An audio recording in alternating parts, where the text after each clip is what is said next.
नमस्कार दोस्तों,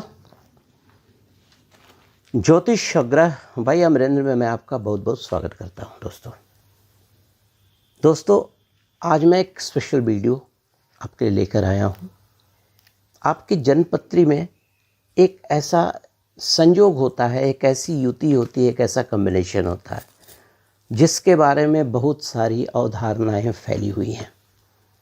और बहुत जैसे किसी के कुंडली में ये चीज़ आ गई जन्मपत्री में तो बड़ा चिंतित हो जाता है, और सामने वाले जो लोग होते हैं वो भी थोड़ा सा उसको हॉरिफाई कर देते हैं।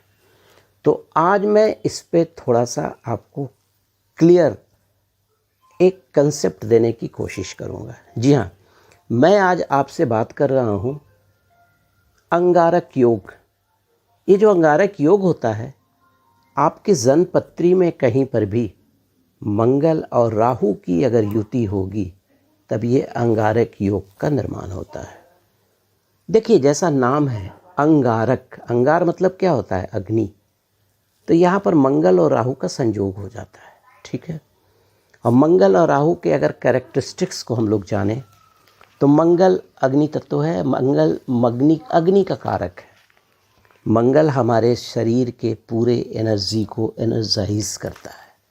उतना ही नहीं, लड़की की कुंडली हो, फीमेल की कुंडली हो, तो उसमें ये जो भ्रूण होता है, जेस्टेशन, उन चीज़ों को भी ये रेगुलेट करता है। इसीलिए आप देखिएगा मांगलिक दोष में थोड़ा सा कंसिडर किया जाता है मंगल का प्रेजेंस 12वें घर में और अष्टम घर में। वैसे 4 और 7 में भी माना जाता है, लेकिन यहाँ पर मैं उस पर बात नहीं करूँगा। मैं बात करूँगा राहु और मंगल की युति पर।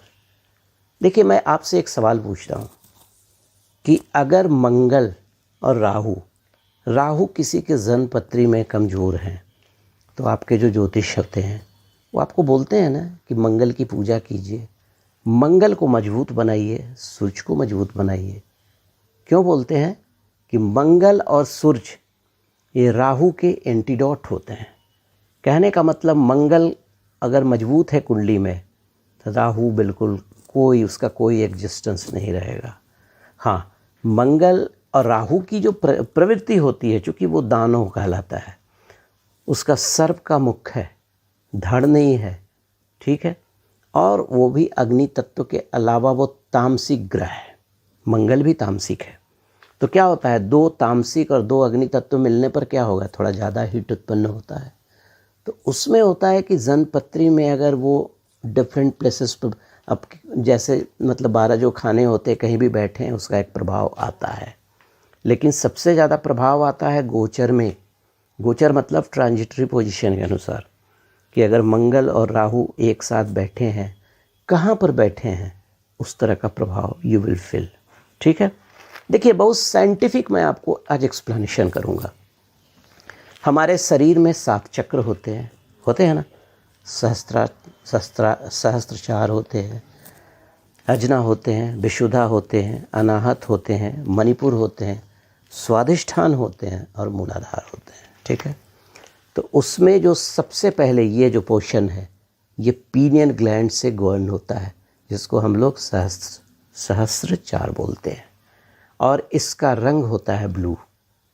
और जो राहु है उसको भी हम लोग ब्लू एनर्जी बोलते हैं। तो अब क्या हो गया कि वहाँ पर ये कैटलिस्ट का काम कर दिया, क्योंकि ये भी ब्लू है, राहु को ब्लू एनर्जी बोलते हैं। तो आदमी का जो मस्तिष्क है उसको बहुत डिफरेंट वे में वो थॉट में कन्वर्ट कर देता है। तो वो अच्छा डिसीजन भी ले सकता है, ख़राब डिसीजन भी ले सकता है। इसीलिए कहा जाता है कि राहु जो है मोस्ट अनप्रेडिक्टेबल प्लैनेट, कब से क्या करेगा, अर्थ से फर्स्ट और फर्स्ट से अर्थ पर कर सकता है। अब आइए चर्चा करता हूँ मंगल की। मंगल की जो उपस्थिति होती है हमारे जन्मपत्री में चक्र के अनुसार, ये मूलाधार के पास होती है। ये जो सबसे स्पाइनल कॉर्ड का जो सबसे नीचे का जो ज्वाइंट होता है, पोष होता है, उसका रंग लाल होता है। मंगल का रंग भी लाल है। अब क्या हो गया, वहाँ पर भी ये एनरिच हो गया। अब आप खुद कैलकुलेट कीजिए, यहाँ से लेकर मंगल, ये स्पाइनल कॉर्ड एक तरह से एक्टिवेट हो गया। तो बीच में जो जितने सारे चक्र हैं, अजना, विशुद्धा, अनाहत, मणिपुर, स्वाधिष्ठान, ये सारे के सारे एक्टिवेट हो गए।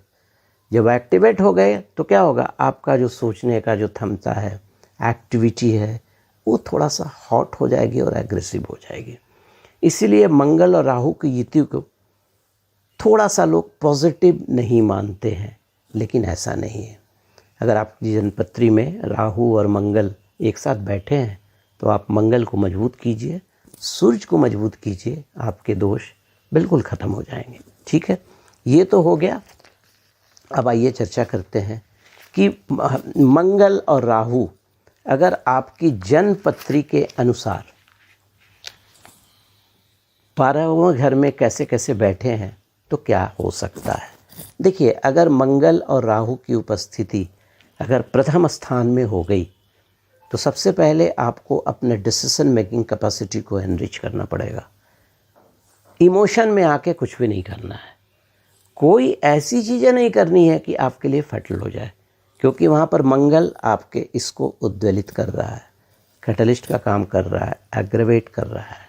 ठीक है, और थोड़ी बहुत चोट वोट लगने की संभावनाएं रहती हैं मंगल और राहु के प्रेजेंस से। ठीक है, अब आइए आगे चलते हैं। अगर दूसरा घर में बैठा हो तो दूसरे घर में बैठने से क्या होगा कि सबसे पहले आपको अपनी पत्नी का ध्यान रखना होगा, ससुराल से अच्छा संबंध रखना होगा। अगर मंगल और राहु की युति में थोड़ा सा कुछ दोष है तो आपको गले में परेशानी हो सकती है, वोकल में परेशानी हो सकती है। उसके अलावा किसी से भी बात आप करते हैं तो बहुत सोच समझ कर करना है, इमोशन में आके नहीं करना है। You must have control over the voice. ठीक है, उसके अलावा दाहिने कान में थोड़ी सी परेशानियां आपको हो सकती हैं। ठीक है, अब आइए आगे बढ़ते हैं, आगे चर्चा करते हैं कि अगर तीसरे घर में मंगल राहु की युति हो। देखिए, तीसरा घर जो होता है ये हमारा परिश्रम और पराक्रम का होता है। उसके अलावा दाहिना कान, दाहिना हाथ, इसको रिप्रेजेंटेशन होता है इससे। उसके अलावा कोई भी इंटरप्रेन्योरशिप तीसरे घर से हम लोग करते हैं, भाई बहन को भी रिप्रेजेंट करता है ये। तो अगर मंगल वहाँ मजबूत है, राहु भी है वहाँ पर, तो अगर ये पॉजिटिव है तो आपके इन चीज़ों में वृद्धि हो जाएगी, नहीं तो उसका वैसा वैसा हो सकता है। इन चीज़ को ध्यान रखेंगे आप। अब आइए आगे चर्चा करता हूँ कि अगर चतुर्थ घर में राहु हो और मंगल की युति हो तो क्या होगा। आपको सबसे पहले अपने माता का ध्यान रखना है, माता के हेल्थ का ध्यान रखना है। दूसरा, आपको कार्डियोवास्कुलर प्रॉब्लम अगर थोड़ा भी अलार्मिंग हो, तुरंत डॉक्टर को कांटेक्ट करके आप उसका रेमेडियल मेज़र कीजिए। नंबर 1, कफ का प्रॉब्लम हो सकता है। उसके अलावा जो प्रॉपर्टी, घर, वहाँ पे कुछ लिटिगेशन आ सकता है, लेकिन अगर मंगल को मजबूत करेंगे, राहु को अनुकूल बनाएंगे तो इन प्रॉब्लमों से निजात आप पा सकते हैं। अगर पंचम घर में आपके जन्मपत्री में राहु और मंगल की युति हो तो कुछ नहीं, कैरियर में कोई भी चेंज आप सोच समझ कर करेंगे। फॉरेन ट्रिप की संभावनाएं रहती हैं।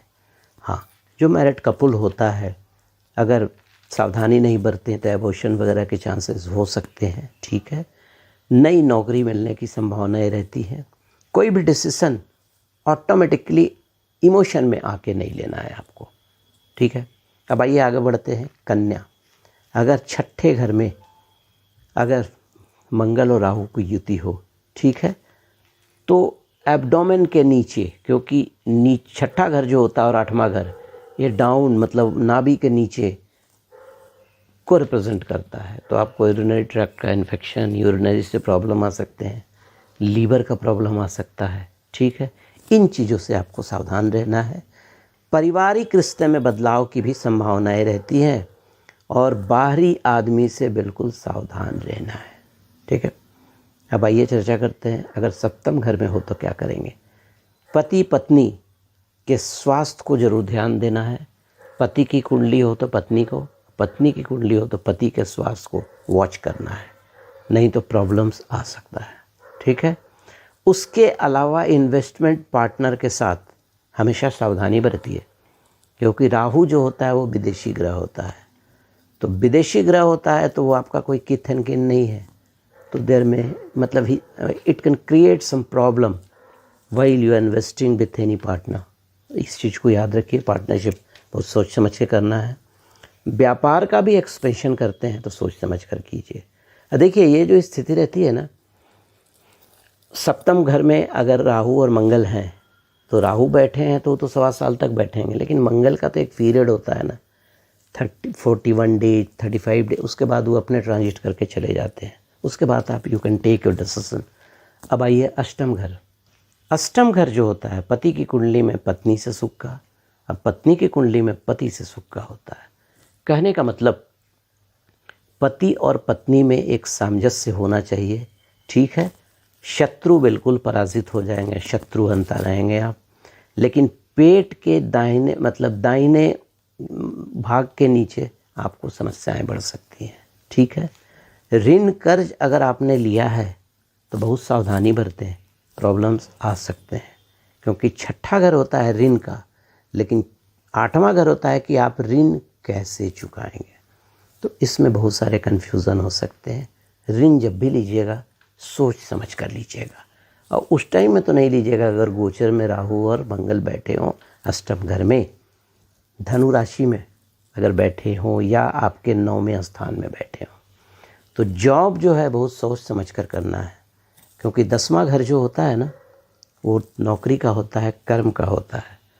और जब 9वें घर में बैठेंगे तो 10वां घर जो हो गया 9 में अपने घर से 12वां हो गया, नौकरी छूटने की भी संभावना रहती है, नौकरी मिलने की भी संभावना रहती है। धार्मिक कार्यों के लिए आप जा सकते हैं, इसमें कोई शक नहीं। और संतान संबंधी कोई भी निर्णय हो उसको बहुत सोच समझ कर आपको लेना है, ठीक है।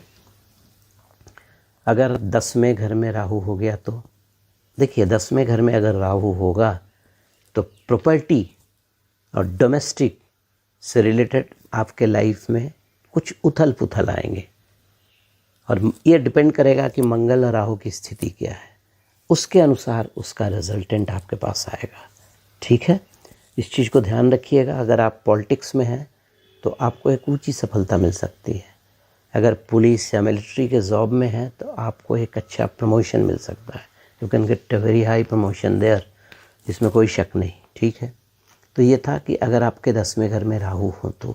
अब आइए अगर 11वें घर में है तो इसमें एक चीज़ ध्यान रखना है, थर्ड हाउस जो होता है भाई बहन का होता है, ठीक है। और फ्रेंड के साथ आपको बिल्कुल सिक्रेसी रखनी है, कोई भी चीज़ उनसे अनवेल नहीं करना है। उसके अलावा आपका इनकम अचानक बढ़ेगा, अचानक कहीं से पैसा आएगा, प्रॉपर्टी से रिलेटेड आपके प्रॉब्लम सॉल्व होना शुरू हो जाएंगे, ठीक है। क्योंकि जो एकादश भाव होता है ना ये वृद्धि का होता है, नया आप कोई भी पशु खरीद सकते हैं। उसके अलावा आप अगर कोई नेशनल मिशन में है तो उसमें सफलता मिल सकती है। अब आइए 12वां घर वैसे बड़ा बदनाम घर है, लेकिन 12वां घर जो होता है वैभव का होता है, बिस्तर के सुख का होता है, फैमिली लाइफ का होता है, खर्च का भी होता है, हॉस्पिटल का भी होता है, जेल यात्रा का भी होता है, लिटिगेशन का भी होता है। तो अगर मंगल राहु की युति वहाँ पर है तो आपको कोई भी योग्य ज्योतिष्य दिखाकर उसका रेमेडियल मेज़र करना है, क्योंकि ये युति मंगल राहु की थोड़ा सा डिस्टर्बिंग होती है, इसमें कोई शक नहीं। तो दोस्तों ये तो हो गया कि अगर मंगल राहु आपके जन्म पत्री में हैं तो आप क्या करेंगे, ठीक है। अब आइए अब थोड़ा सा ये चर्चा करूंगा कि अगर मंगल राहु है तो उसको तो आप हटा नहीं सकते हैं, तो क्यों नहीं हम उसको अनुकूल बनाएं। तो सबसे पहले मंगल पर मैं चर्चा करूंगा। देखिए मंगल के लिए आप मंगल के जो अधिष्ठात्री देवता हैं वो हनुमान जी हैं, ठीक है। हनुमान जी की जमकर पूजा कीजिए, गुड़ चढ़ाइए, मसूर का दाल चढ़ाइए, नारियल का तेल चढ़ाइए, नारियल चढ़ाइए, और हनुमान जी को एक बीड़ा पान का, उसमें ये क्या बोलते हैं चूना नहीं होना चाहिए, कत्था दे दें, लौंग दे दें, जायफल दे दें, और लौंग को उस पान के ऊपर खोस करके हनुमान जी को आप चढ़ाइए हर मंगलवार को, आपका मंगल अनुकूल हो जाएगा। उसके अलावा मंत्रों का जाप कर सकते हैं, बहुत सारे मंत्र हैं, है ना। ओम अंगारकाय नमः पढ़ सकते हैं, मंगल गायत्री का भी जप कर सकते हैं। तो ये आपको मंगल अनुकूल करेगा। और अपनी जन्मपत्री को दिखाकर आप एक मूंगा रत्न भी धारण कर सकते हैं। उसके अलावा भाई ये राहु की बात करते हैं। राहु क्या है? इससे ब्लू एनर्जी। अगर आपको ऐसा लगता है कि मंगल राहु की युति आपको परेशान कर रही है, तो सबसे पहले आप काल भैरव की पूजा करें, बटुक भैरव के मंत्रों का जाप करें। अपने शहर में खोजिए, कहीं पर भी भैरव का मंदिर हो तो शनिवार के दिन जाकर उनको विनेगर, दूध, सरसों का तेल, एक नींबू और एक नारियल ज़रूर चढ़ाएं और ये बोलें कि भगवान आप राहु जो ग्रह है, जो भी नेगेटिविटी है राहु की, वो आप अपने साथ ले जाइए। ये कर लीजिए। उड़द का दाल का बड़ा जो है बनाकर कौओं कुत्तों को भी खिला सकते हैं, किसी को बांट भी सकते हैं आप। उसके अलावा आप नारियल हर शनिवार के दिन किसी भी मंदिर में ज़रूर जाकर चढ़ा दीजिए, ठीक है। उसके बाद शिव जी की पूजा ज़रूर करें। अगर राहु आपके कुंडली में आपको लगता है कि मंगल राहु की युति परेशान कर रही है, तो आप पंचमी तिथि को एक जोड़ा नाग नागिन अवश्य ही जाकर मंदिर में चढ़ाएं। तो मुझे नहीं लगता है कि मंगल और राहु आपको बहुत ज़्यादा परेशान करेंगे। देखिए मित्रों, मैं एक चीज़ बोलना चाहूँगा कि जन्मपत्री जो बनती है या जिस समय आपने जन्म लिया उस समय और भी तो लोग जन्म लेते होंगे ना, तो कौन से जन्मपत्री का कैसा स्ट्रेंथ है, इसमें डरना नहीं है। आपको उसका रास्ता ढूंढना है। रास्ता सब यहीं पर है। हमारे शास्त्रों में बहुत सारे उपाय हैं, बहुत सारे मंत्र हैं। एक सूटेबल स्टोन जो आपके प्लैनेट के अनुसार आपको मैच कर सकता है, आप पहनिए, बिल्कुल ठीक हो जाएगा। तो दोस्तों, एक छोटा सा डिस्कशन था आपके साथ मंगल और राहु की युति पर। अगर आपको मेरा चैनल अच्छा लगा तो सब्सक्राइब करेंगे, लाइक करेंगे और बेल आइकॉन दबाना मत भूलिएगा, सो दैट कि मैं कोई नया वीडियो अपलोड करूं तो आप तक ये खबर पहुंच जाए। चलिए, धन्यवाद, नमस्कार। वीडियो को वॉच करने के लिए थैंक यू।